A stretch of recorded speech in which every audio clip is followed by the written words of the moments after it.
Bertemu lagi dengan gue di channel Tio Kendong, channel yang membahas tentang teori konspirasi, misteri, dan hal-hal aneh lainnya. Video kali ini, gue akan memberikan beberapa teori konspirasi dari serial kartun SpongeBob SquarePants. SpongeBob SquarePants merupakan salah satu kartun populer dari berbagai negara. Meskipun ditunjuk untuk anak-anak usia 6-11 tahun, faktanya banyak juga orang dewasa yang menyaksikan serial animasi tersebut. Namun, ada satu hal menarik yang muncul setelah penggemar dewasa nonton SpongeBob SquarePants, yaitu soal beberapa teori gila terkait kartun itu. Mereka tahu apa yang ada diimajinasikan para pembuat teori SpongeBob itu.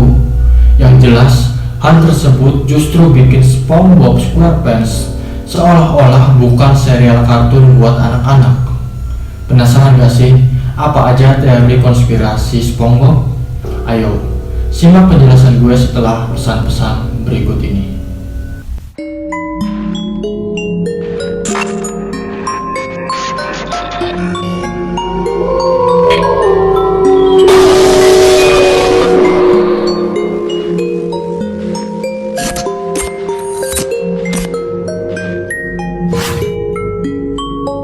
Yang pertama, Pierce merupakan sugar baby-nya Tuan Krabs.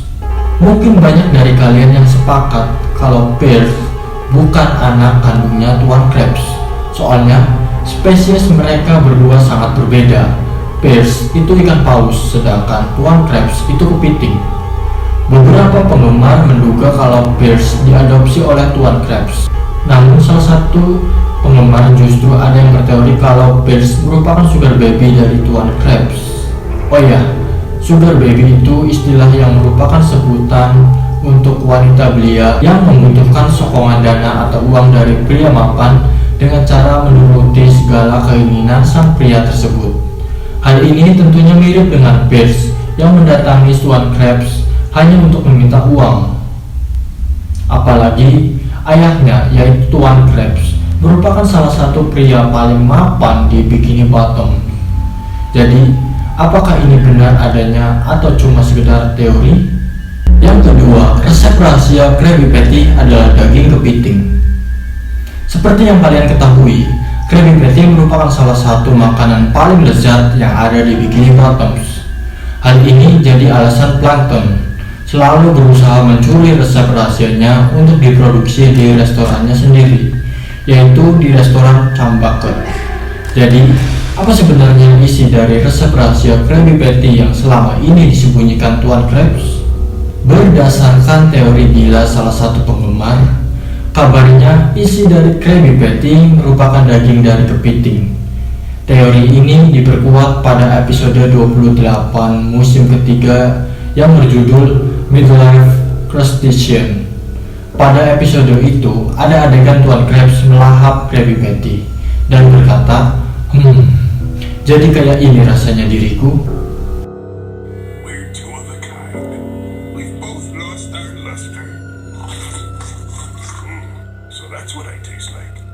Hal ini menguatkan teori bahwa Krabby Patty dibuat dari daging kepiting dan Tuan Krabs itu kanibal.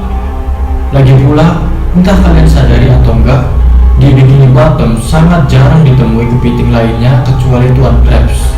Jadi, bisa aja kan para kepiting tersebut sudah dibunuh oleh Tuan Krabs, dibuat jadi resep rahasia Krabby Patty. Yang ketiga, SpongeBob merupakan veteran perang. Salah satu penggemar ada yang menemukan persamaan antara SpongeBob SquarePants dengan seorang veteran perang. Si Sponge kuning tersebut selalu menggunakan pakaian yang sama tiap harinya seperti seragam, bangun tepat waktu, serta kerap menyapa atasannya dengan mengucapkan "Yes sir" atau "siapa".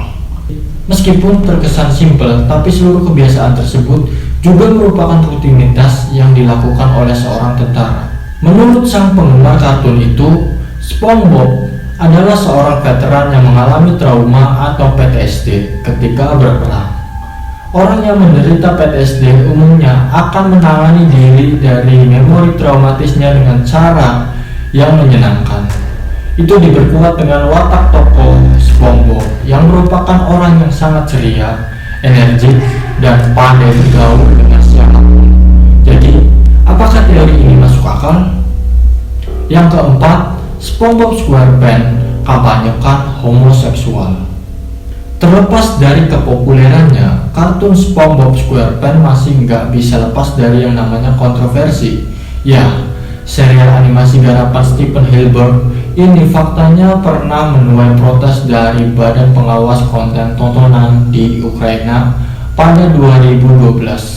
Menurut mereka, seluruh karakter yang ada di dalam kartun tersebut mempromosikan homoseksual terhadap anak-anak yang menontonnya dan harus segera dicekal di negaranya. Gaya flamboyan serta keceriaan dari SpongeBob lah yang membuat mereka berasumsi bahwa si Spons celana kotak tersebut adalah seorang homoseksual. Namun, Hillenburg selaku kreatornya mengungkapkan bahwa SpongeBob justru adalah aseksual atau nggak memiliki ketertarikan terhadap hasrat seksual. Jadi, pencekalan karena propaganda homoseksual tersebut cenderung nggak valid. Menurut kalian gimana? Yang kelima merupakan metafora dari Perang Dunia Kedua. Teori gila penggemar yang satu ini menyamakan konsep kartun SpongeBob SquarePants dengan kejadian sebelum Perang Dunia Kedua pecah. Menurutnya, Squidward adalah penggambaran dari Hitler, yaitu seorang seniman gagal dengan tabiat yang terbilang brengsek. Squidward pun dikisahkan ingin sekali melenyapkan SpongeBob dari hadapannya dan bisa dihubungkan dengan sosok Hitler yang mau memusnahkan orang Yahudi. Sedangkan Sandy Cheek merupakan Amerika Serikat yang mencoba untuk membebaskan Yahudi dari kekejaman Hitler. Lalu yang terakhir, Tuan Krabs yang digambarkan bahwa dia adalah seluruh negara di Eropa yang meremehkan Hitler dan Jerman karena peran mereka di Perang Dunia Pertama. Jika teori ini benar, konsep yang ada di kartun SpongeBob SquarePants tentunya menjadi nggak layak buat ditonton oleh anak-anak. Nah, dari kelima teori gila kartun SpongeBob SquarePants tersebut, manakah yang menurut kalian paling masuk akal? Atau mungkin kalian punya teori lainnya? Silahkan komen di bawah ini. See you next time di video-video gue selanjutnya, and bye-bye.